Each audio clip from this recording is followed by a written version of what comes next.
Are you wondering how to make meal prepping less complex and intimidating? In this video, I'm going to give you some tips on how to make that happen.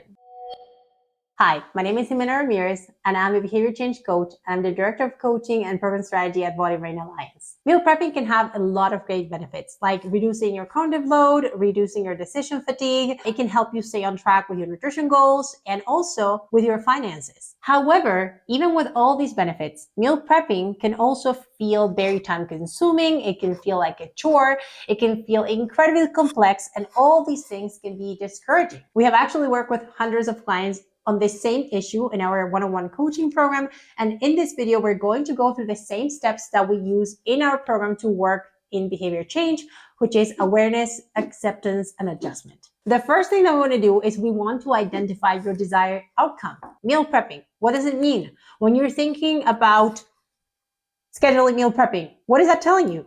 We need to get more specific. Are you expecting to get all your lunches ready for the week? Is that what, 5 lunches?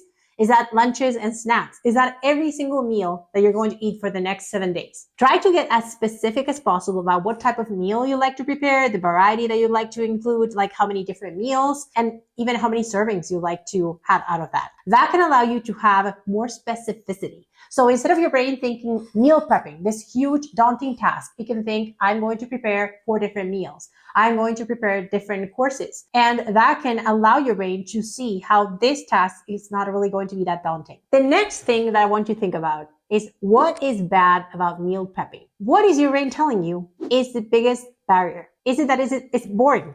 It's actually boring to eat the same every day. So maybe you want to have some variety. Is it that it's going to be super time consuming and you're not willing to put that time into meal prepping? So you like to make it simpler. Is it actually meal planning that is making this hard? Is it grocery shopping? Is it a specific part of the process, like chopping your veggies or touching raw meat or something that you specifically don't like? Try to think about this so that we can start working on what approach we take towards resolving that. And this is where we start working a little bit on that acceptance. If you could wave a magic wand, what part of your meal prepping process would be done and ready? Just like that. This can really tell us how we can start working towards, first of all, different logistical barriers that we might be facing, but also other mindset barriers that we might be facing. We could be telling ourselves, this should be easy. Other people get this done in 1 hour. I don't know why it's taking so long. And we can start accepting where we're at. We can start dealing with, this is something that I find hard, and that is totally fine. I don't need to judge myself about that.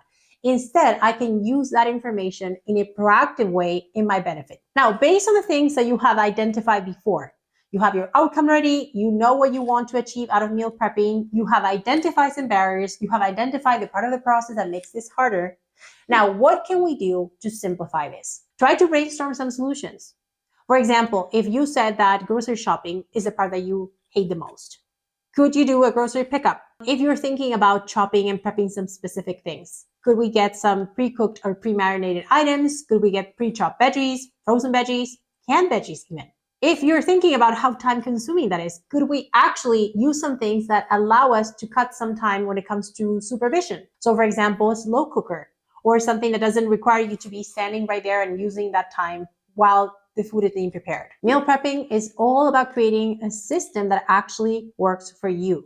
This means having an understanding of how much time you're willing to put into this, how complex you want to make this, how much variety you want to have. Now that you have this figured out, you have plenty of awareness on what is the barrier. You have some ideas on how to simplify this. And now we want to move on to taking action.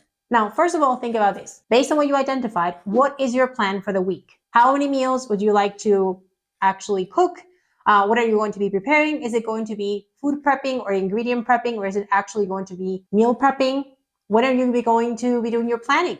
And now, are your expectations aligned with the resources that you are willing to put into this? If you're expecting to actually have an outcome of a certain number of meals, of certain variety, is that really aligned with how much time and how much effort you're willing to put into this? This is our opportunity to make any adjustments. If you feel that there is actually a misalignment between input and the output that you want to create there, how much effort, how much time you want to put into meal prepping, and the expectation that you have, this is our time to make adjustments. Can we modify our expectations and tweak the plan accordingly? Or do we need to actually modify the input that we're going to put into that? How much effort, how much time to create that output? That is for you to decide. At the end of the day, there isn't just one way to meal prep. And you can experiment with some things, try some things, and decide what works best for the resources that you have right now and for your desires and wants. If you have your own experiences and tips for meal prepping, we would love to hear about those in the comments below. And if you like this video, we hope that you are hitting like or subscribe to our channel to see more of this. I will see you in our next video.